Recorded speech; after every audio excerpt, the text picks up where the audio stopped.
हजरात मोहतरम, गुफ्तगू खत्म कर रहा हूँ। अगर तुम बच्चों की तरबियत को देखना ही चाहते हो, आप अंदाजा लगाइए हजरत अबू बकर सिद्दीक, हजरत उमर फारूक आजम, हजरत उस्मान गनी, हजरत मौला अली और 6 महीने हजरत इमाम हसन खलीफा रहे। इनकी खिलाफत को अलग करने के बाद में एक खलीफा ऐसे गुजरे हैं जिनकी खिलाफत को इन्हीं की खिलाफत में शामिल किया जाता है।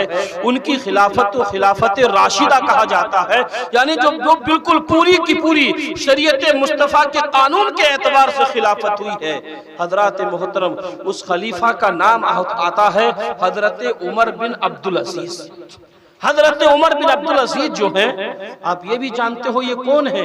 कभी आपने एक वाकया सुना होगा मस्जिदों के अंदर या उलमा की जबान से कि हजरत उमर फारूक आजम रदी अल्लाह ताला अन्हो जब एक मर्तबा रात में गश्त दे रहे थे तो एक दरवाजे के करीब में पहुंचे।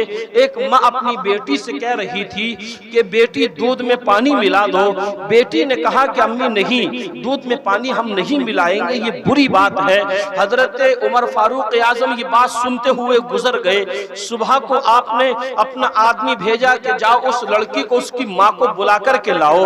वो आई और आकर के हजरत उमर फारूक आजम ने पूछा उसकी माँ से कि रात तुम दूध में पानी मिलाने के लिए कह रही थी, मैंने तुम्हें कोई सजा देने के लिए नहीं बुलाया है, बल्कि तुम्हारी बेटी ने कहा था कि अम्मी हम दूध में पानी नहीं मिलाएंगे, ये काम गलत है।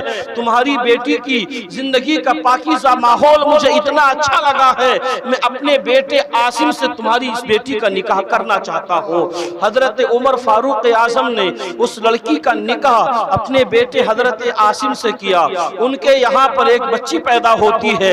उस बच्ची का निकाह हजरत उमर के बाप हजरत अब्दुल अजीज से होता है।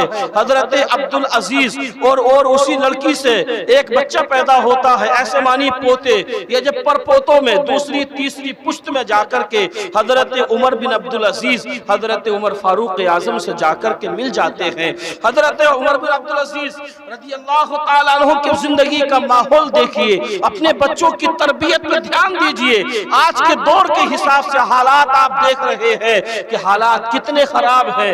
हजरत मोहतरम, गैरों की निगाही हमारे बच्चों पर टिकी हुई है कि आज के दौर में अगर सबसे बड़ा हथियार कोई मुसलमानों को कमजोर करने का है तो मुसलमानों के बच्चों को टारगेट बनाया जा रहा है। चाहे तो वो ज़हनी तौर पर हो, चाहे वो जिस्मानी तौर पर हो, चाहे वो उनको नफ्सियाती तौर पर हो या उनका वो दीनी मसाइल के एतबार से हो।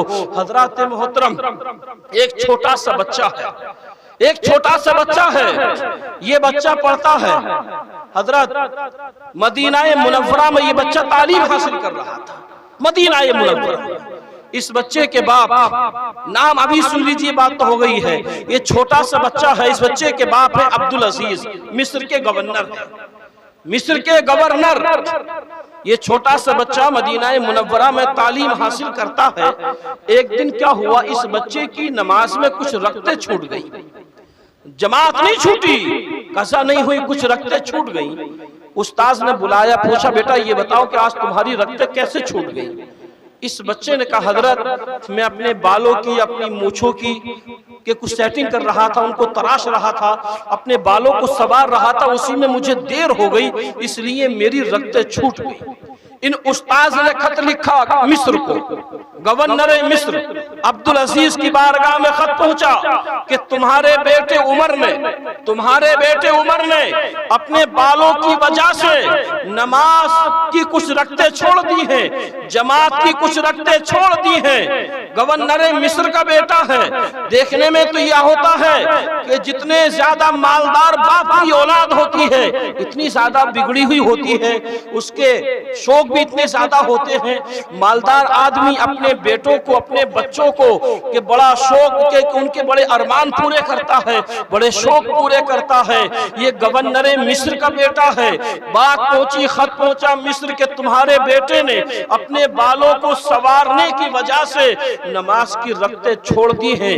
गवर्नर मिस्र हजरत अब्दुल अजीज ने मिस्र से एक नाई को भेजा और कहा कि जाओ, एक बाल तराशने वाले को भेजा कि तुम मदीना मुनव्वरा जाओ और वहां पर मेरा बेटा उमर तालीम तालीम हासिल कर रहा है, तुम किसी से कुछ मत पूछना और जाकर के तुम उसके सर के सारे बाल साफ कर देना, उसको गंजा कर दो। हजरत मोहतरम मिस्र से ये बाल काटने वाला चला, मदीना मुनव्वरा में आया, उसी मदरसे में पहुंचा, जाकर के पूछा कि ये बताओ गवर्नर मिस्र अब्दुल अजीज का बेटा कौन है? सबने कहा कि ये उमर है, ये हजरत अब्दुल अजीज का बेटा है। उस बच्चे को बैठाया और बैठाने के बाद में उसके सर के सारे बाल साफ कर दिए, उसको गंजा कर दिया। देखने वालों ने कहा, ए बाल तराशने वाले, अब तुम्हारी शामत आ गई है, ये गवर्नर मिस्र का बेटा है, इसका बाप तो मिस्र का गवर्नर है और तुमने इस बच्चे के बाल सर से उड़ा दिए हैं। सारे बाल खत्म करने के बाद ने उस बाल काटने वाले ने कहा कि इसी के बाप ने मुझे ये हुक्म दिया है कि तुम जाकर के मेरे बच्चे के उन सुनसर के बालों को उतार करके आओ कि जिन बालों की वजह से मेरे बेटे की नमाज की रगतें छूट गई है, मैं अपने बेटे के सर पे उन बालों को देखना नहीं चाहता हूँ। यार हमारी तो पूरे हफ्ते की गोल होती है, जब माँ भी नमाज नहीं पढ़ती है, जब बाप ने नमाज नहीं पढ़ता है तो वो बेटे से कहां से कहेगा, और जब बेटा नमाजी नहीं है तो बाप से कहां से कहेगा।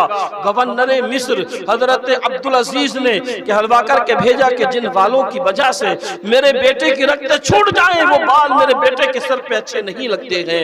जब इस बच्चे की तरबियत बचपन में ऐसी हुई है तो जवानी की दहलीज पर कदम रखने के बाद में इसी बच्चे को दुनिया उमर बिन अब्दुल अजीज के नाम से याद करती है। शरीयत मुस्तफा का इतना बड़ा पाबंद थे कि शरीयत मुस्तफा के दायरे में रह करके अपनी खिलाफत को जब चलाया तो आपकी खिलाफत को हजरत उमर फारूक आजम की खिलाफत से मिलाया गया, हजरत अबू बकर सिद्दीक की खिलाफत से मिलाया गया, हजरत उस्मान गनी की खिलाफत से मिलाया गया, हजरत मौला अली की खिलाफत से मिलाया गया, हजरत इमाम हसन की खिलाफत से मिलाया गया और आपकी खिलाफत को खिलाफत राशिदा कहा गया।